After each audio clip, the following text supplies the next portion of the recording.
Bienvenue sur la chaîne de l'église SOS Lyon. Nous espérons que ce message sera un encouragement et une bénédiction pour ta vie. Alors j'aimerais commencer aujourd'hui. J'ai besoin d'en savoir un peu plus, savoir à qui je m'adresse aujourd'hui. À qui je m'adresse aujourd'hui, et je crois qu'on va rapidement voir deux catégories de personnes s'identifier cet après-midi parmi nous. Pour ça, j'aimerais parler de la première catégorie de personnes. Vous savez, celles qui, quand elles arrivent dans un restaurant, puisqu'on n'a pas assez parlé de nourriture ces derniers jours, je me suis dit, il faut que j'en parle encore un petit peu. Quand on arrive au restaurant, est-ce que vous êtes de ces personnes qui demandent la carte une fois, deux fois, vous regardez la carte, même 10 fois vous allez regarder la carte, un peu indécis, qu'est-ce que je vais prendre? Et puis ça ne suffit pas de regarder la carte, vous allez regarder les plats des personnes qui arrivent à côté de vous, dire à quoi ça ressemble ce plat. Pourquoi? Parce que vous n'avez pas envie de vous tromper. Vous voulez choisir le bon plat. Vous regardez tout ça autour de vous. Et puis si vous êtes comme ma chère et tendre épouse, quand votre plat arrive, combien de fois elle m'a dit « Ah, je savais que je devais prendre le même plat que toi. » Elle n'a pas encore goûté, mais juste à l'aspect, je savais que je devais prendre ce plat. Ça, c'est la première catégorie. Qui se retrouve dans cette catégorie-là? Ok, vous n'avez pas entendu la deuxième catégorie, alors c'est pour ça. La deuxième catégorie, c'est ceux qui arrivent comme ça au restaurant et puis d'un simple coup d'œil, ou même sans avoir regardé la carte, ils savent ce qu'ils veulent. Ils arrivent comme ça, bon, généralement dans un endroit connu, vous savez à peu près la carte, mais tout de suite, vous savez, vous dites, moi c'est bon, on peut y aller, on peut envoyer en cuisine, c'est bon, je suis prêt, sans trop poser de questions. Qui est de cette catégorie-là? Oh, ok, je suis surpris. Je suis surpris. Chérie, tu fais partie de la minorité aujourd'hui. Je pensais que c'était la majorité des personnes qui... Ok, très bien, très bien. Alors j'aimerais vous parler d'un texte dans Philippiens, et je pense que vous allez comprendre pourquoi je vous ai posé cette question. Philippiens chapitre 1, verset 23. Et une partie de l'auditoire va comprendre ce que Paul exprime ici. Paul dit, je suis pressé des deux côtés.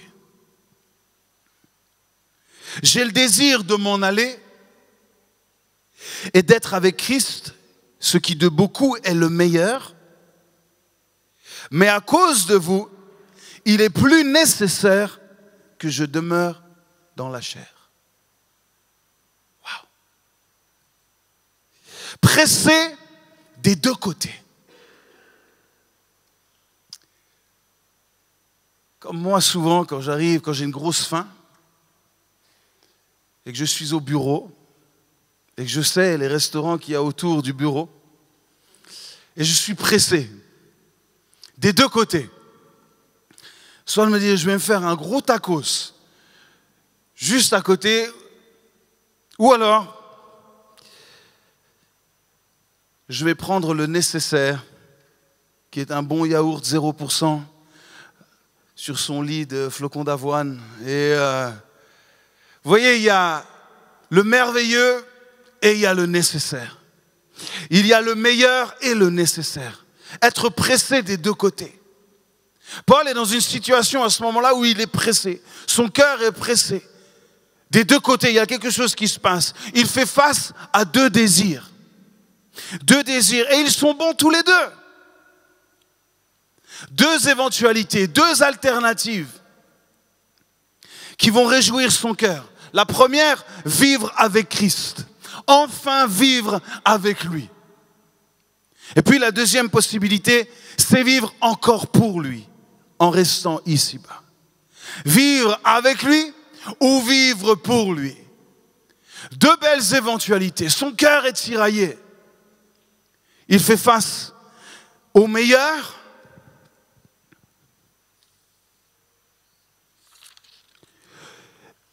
ou au nécessaire.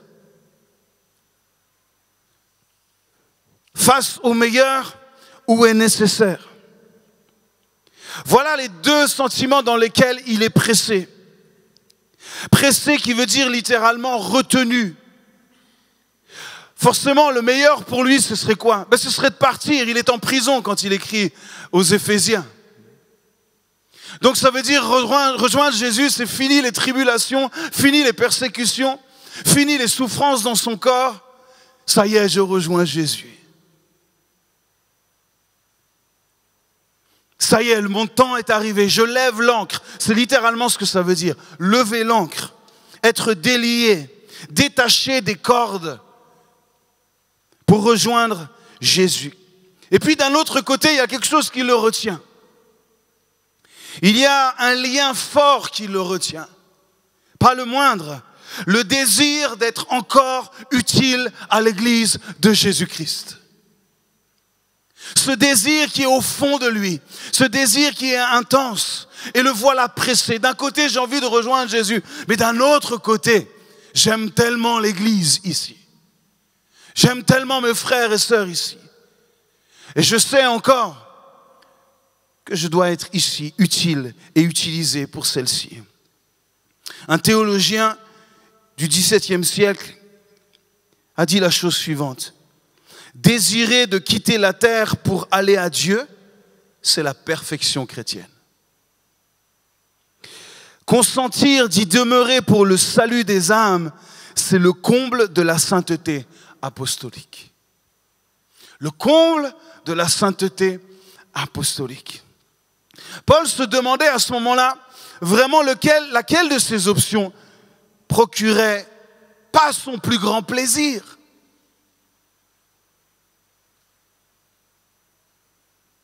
Procurerait le plus la gloire à Dieu. Laquelle des options procurait le plus la gloire à Dieu? Et par conséquent, serait à long terme à l'avantage de chacun, à l'avantage de tous. C'est ce que Paul recherchait. Ce qu'il désirait personnellement, on le sait, c'était quoi? C'était de partir, c'était de s'en aller et d'être enfin libre, libre de toutes les souffrances terrestres et charnelles. Enfin d'achever sa course, cette course qu'il menait à bien jusqu'ici. On sait que c'était son meilleur pour lui. C'était le meilleur pour lui. Mais il savait également que les Philippiens avaient besoin encore de lui. Pour eux, pour les Philippiens, il était beaucoup plus nécessaire que Paul reste, que lui s'en aille pour son meilleur. Et j'aimerais nous poser cette question. Vivons-nous pour le meilleur ou pour le nécessaire?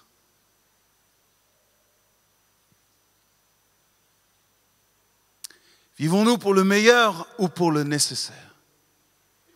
Vivons-nous pour ce qui est meilleur pour nous ou pour ce qui est glorieux pour notre Seigneur?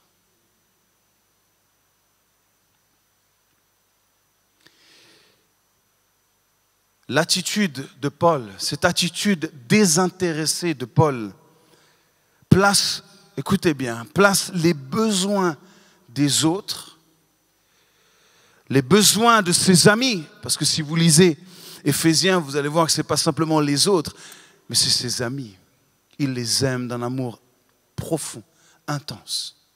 Il va placer le besoin de ses amis au-dessus de ses propres désirs. Waouh! Et le voilà, entre ces deux choix, son cœur est tiraillé. J'ai envie de partir, mais j'aime tellement ceux qui sont là. Je les aime tellement et je crois qu'il est nécessaire que je reste. Et si vous lisez un peu la lecture après, elle dira, je suis convaincu qu'il faut que je reste avec vous.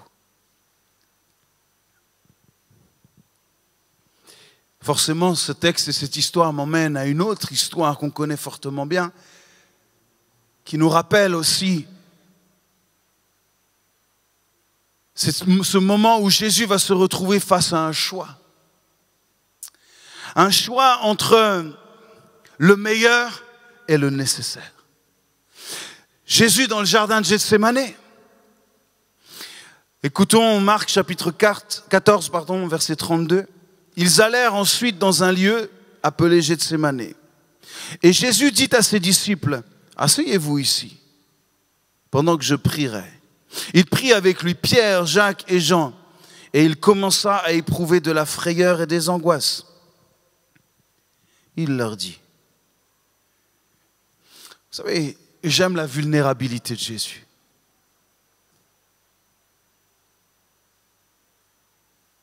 Jésus n'a pas eu de honte ou de gêne à manifester ce qu'il ressentait au plus profond de son âme. Il n'y avait pas de façade avec Jésus. Il était authentique et vrai avec ses disciples et avec quiconque. Et il leur dit, mon âme est triste. Je suis triste jusqu'à la mort. Restez ici et veillez. Puis, ayant fait quelques pas en avant, il se jeta contre terre et pria que s'il était possible, cette heure s'éloigne de lui. Il disait, Abba, Père, toutes choses te sont possibles, éloigne de moi cette coupe. Toutefois, non pas ce que je veux, mais ce que tu veux. Jésus se retrouve à Gethsémane, qui littéralement veut dire le lieu du pressoir à huile. Il va être pressé ici dans ce jardin.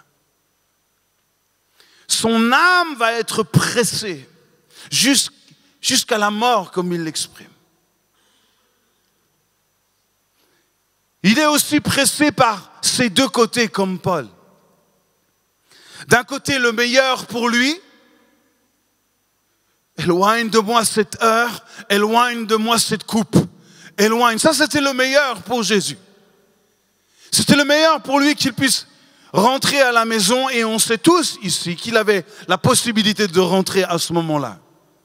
Et non, il n'aurait pas été chassé du paradis ou de la présence de son Père. Non, non, non, il serait rentré. Ça, c'était le meilleur pour lui. D'échapper à la souffrance, d'échapper à tout ce qui était devant lui. Toutefois, ce toutefois va faire toute la différence. Et c'est pour ça que nous sommes réunis aujourd'hui. C'est parce qu'il y a eu un toutefois. Toutefois, non pas ma volonté, mais la tienne. Toutefois, non pas le meilleur pour moi, mais ce qui est nécessaire pour les autres. Ce toutefois va changer le cours de l'humanité. Le nécessaire pour nous. Par une simple prière, non pas ce que je veux, mais ce que tu veux. N'oublions pas que son âme est à l'agonie, il est triste jusqu'à la mort. Et là, il y a quelque chose d'important à retenir de cette histoire. Qu'est-ce que Jésus fait quand son âme est triste à la mort, à l'agonie? Il prie. Non, il ne se plaint pas, il prie. Non, il ne râle pas, il prie. Il exprime, il est vulnérable avec ses disciples. Il cherche à s'entourer de la prière de ceux qui sont le plus proches de lui. Bon, ils vont un peu échouer dans ce rôle-là, c'est vrai. Mais il cherche en tout cas de l'appui, il cherche. Et j'aimerais t'encourager, si un jour ton âme est triste, si ton âme est triste jusqu'à la mort, ne reste pas seul. Cherche de l'aide, demande de l'aide. Tu n'es pas seul, tu fais partie d'un corps. Quand 2 ou 3 s'accordent pour prier et demander une seule chose, nous avons la promesse que Dieu répond. Jésus a tenté de le faire, malheureusement, il n'a pas eu, je pense, le soutien qu'il aurait aimé. Mais nous pouvons être de ceux qui peuvent soutenir aussi les autres, dans des moments de tristesse, dans des moments peut-être d'agonie, d'angoisse ultime. Et c'est ce qui se passe pour Jésus. Il prie, il parle à son Père. Et vous savez, c'est très très rare, vous qui lisez la Bible, c'est très très rare de savoir ce que Jésus dit à son Père. On a très peu d'indices sur les prières que Jésus a faites à son Père. D'ailleurs, heureusement, parce que je crois qu'on en aurait fait des rites, et des rites, et des rites, et des rites, comme une prière magique. Ça, c'est Jésus qui a prié cela, alors nous devons absolument prier. La seule prière qui nous est donnée, c'est le Notre Père. Ça, on le sait. Comme ça qu'il a enseigné. Mais je ne crois pas qu'il a simplement dit le Notre Père dans les échanges qu'il a eus avec son Père tout au long de sa vie ici-bas. Et là, on a un indice, on a une information importante puisque c'est une prière que Jésus va faire à son Père à ce moment-là. Et c'est important de noter cette prière. Qu'est-ce que Jésus va dire? Abba, Père.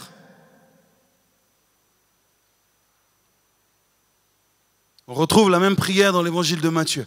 Abba, Père. Le mot Abba, en araméen, veut dire Père. Donc il y a la double notion du Père qui est là. C'est comme s'il disait Père, Père. Une prière intéressante. Abba était la façon commune par laquelle les jeunes enfants juifs s'adressaient à leur père. Ils disaient Abba. Abba. Ils communiquaient un sentiment de familiarité, un sentiment d'intimité familiale. Quand l'enfant disait Abba, c'était plus que Père, c'était papa, toi qui me connais. Nous, on est ensemble dans la famille. Et on ressent cet Abba fort de la part de Jésus à ce moment-là, à l'agonie. Abba, Père, papa, toi qui me connais, toi qui ne m'as jamais abandonné, toi qui es mon Père et je suis ton Fils, ne me laisse pas dans ce moment d'agonie. Abba, j'ai les deux voix qui sont devant moi. La voix du merveilleux et la voie du nécessaire. Mais si je vais dans le nécessaire, papa, il faut que tu sois là. Ne me laisse pas ici.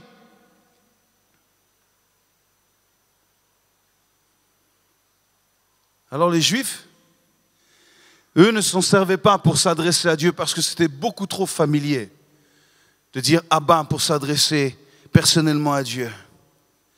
Puis ce n'était pas un terme qu'on estimait convenable dans une prière de dire Abba. Mais là, Jésus l'utilise. Jésus est vulnérable à ce moment-là. Il crie à l'aide. Auprès de qui? Auprès de son Père. Il crie à l'aide. Il s'adresse à lui. Et cette prière est une prière nouvelle, unique. C'est une nouvelle manière de s'adresser à Dieu. Abba. Ce n'est plus un Père lointain. Mais pour nous, aujourd'hui, nous pouvons dire Abba, parce que le Père est venu jusqu'à nous en Jésus-Christ. Et nous pouvons dire oui, Abba, Père, quand nous sommes parfois pris par la tristesse, le désespoir, l'inquiétude, la crainte, peu importe, nous pouvons aussi crier Abba, Père. Fais-moi vivre pour le nécessaire. Pas uniquement pour le meilleur, mais le nécessaire. Moi, j'imagine bien Jésus quand même l'employer régulièrement, ce Abba Père, dans ses prières quotidiennes. Cette relation intime qu'il avait avec Dieu, qui était son Père. Abba, Père. Ce que j'aime dans cette phase de la vie de Jésus, dans ce moment particulier, dans le jardin de Gethsémani, et tout au long même de la vie de Jésus, ici-bas sur la terre, on ne voit jamais le Fils s'opposer au Père. Il n'y a jamais d'opposition, il n'y a jamais de clash entre le Père et le Fils. Il n'y a pas de face-à-face viril. Tiens, non, moi je vais faire comme ça, laisse-moi faire comme ça. Non, on ne voit pas cela. Mais il y a un désir de la part de Jésus, un désir. Je pèse ce mot aujourd'hui, un désir d'accomplir ce qui est nécessaire. Un désir. Et quand j'ai relu ce texte cette semaine, je me suis posé la question, Matt, Est-ce que ton désir, c'est d'être le meilleur dans ce que Dieu t'a donné? Vous savez, cette expression de devenir la meilleure version de soi-même ou d'être le plus nécessaire?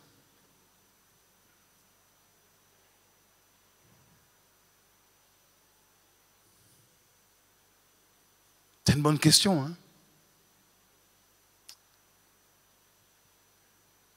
Je ne crois pas que Jésus ait utilisé tout son potentiel sur la terre. Il a fait ce qui était nécessaire.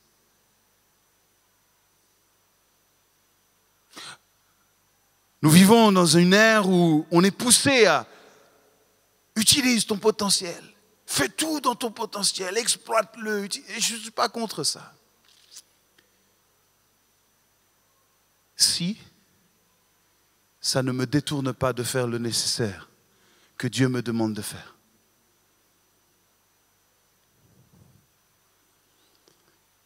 Jésus a fait ce qui était nécessaire. Ma question pour nous tous aujourd'hui, est-ce que Jésus a bien fait de faire le nécessaire? Rassurez-moi un petit peu quand même quand je vous pose cette question-là. Est-ce qu'il a bien fait de faire le nécessaire? Ou alors le meilleur aurait suffi? Non, le meilleur n'aurait pas suffi. Le meilleur, il serait retourné. Mais le nécessaire, c'est qu'il est allé jusqu'à la croix. Jusqu'à la croix. Par toutes les souffrances par lesquelles il est passé, on connaît. Mais ça a commencé dans ce jardin.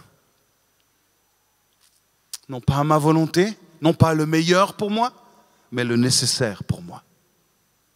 Voyez cette prière différemment maintenant. Non pas le meilleur pour moi, mais le nécessaire pour toi.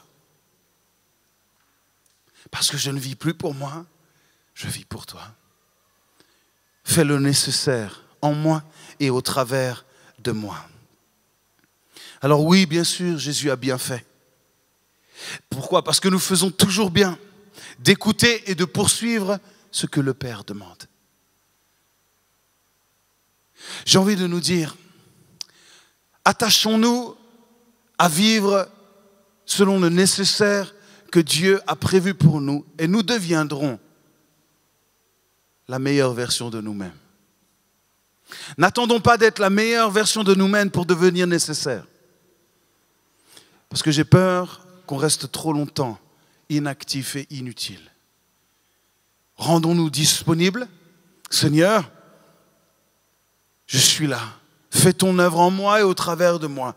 Et c'est dans cette dynamique et c'est dans cette attitude de cœur, disponibilité, que je crois qu'on va devenir la meilleure version de nous-mêmes. Même si j'aime pas trop cette expression. Parce qu'en véritable, il n'y a pas vraiment de véritable meilleure version de nous-mêmes. Puisque ce n'est plus nous qui vivons, c'est Christ qui vit en nous. Donc nous ne devrions pas nous attribuer aucune gloire à ce que nous faisons, mais attribuer toute gloire à ce que lui fait en nous. C'est totalement différent. Alors, il nous faut ce désir de rester proche de Abba, Père, pour accomplir ce qui est nécessaire. Le meilleur pour nous ne sera jamais aussi puissant que le nécessaire pour Dieu. Vous voulez vivre et expérimenter la puissance de Dieu? Alors vivez pour le nécessaire. Ce qui est nécessaire pour lui. Ce qui l'élève lui. Ce qui le glorifie lui. Vous allez expérimenter et nous allons expérimenter ensemble sa puissance. On est à l'aube de cette nouvelle année. Dans quelques jours, 3 ou 4 jours, nous allons passer à une nouvelle année. Et vous savez ce qu'on va faire? On va s'appeler, on va s'envoyer des messages. Et ce sera, oh, tous mes meilleurs vœux pour l'année 2025. Si jamais vous recevez un message de moi, ne m'en voulez pas, je n'écrirai pas cela. J'écrirai plutôt que Dieu te donne la force et le courage d'accomplir ce qui est nécessaire pour toi en 2025. Pas mes meilleurs vœux. Qui suis-je pour dire tes meilleurs vœux soient exaucés? Je ne sais même pas quels sont tes meilleurs vœux. Puis ça se trouve, tes meilleurs vœux ne sont pas ce que Dieu veut que tu accomplisses. alors je ne prendrai pas ce risque. Je dirais plutôt que ce que Dieu a prévu pour toi, ce qui est nécessaire pour toi s'accomplisse en 2025. Et si tu le fais, alors tu seras une grande bénédiction et je serai au bénéfice de cette bénédiction. Et si nous le faisons tous, nous serons tous au bénéfice des bénédictions de chacun et de chacune. Vivons pour le nécessaire et non pas uniquement pour le meilleur. Amen. Merci d'avoir pris le temps d'écouter ce message. Si tu n'as pas encore d'église, rejoins-nous. Toutes les informations sont sur notre site église-soslyon.com. À bientôt.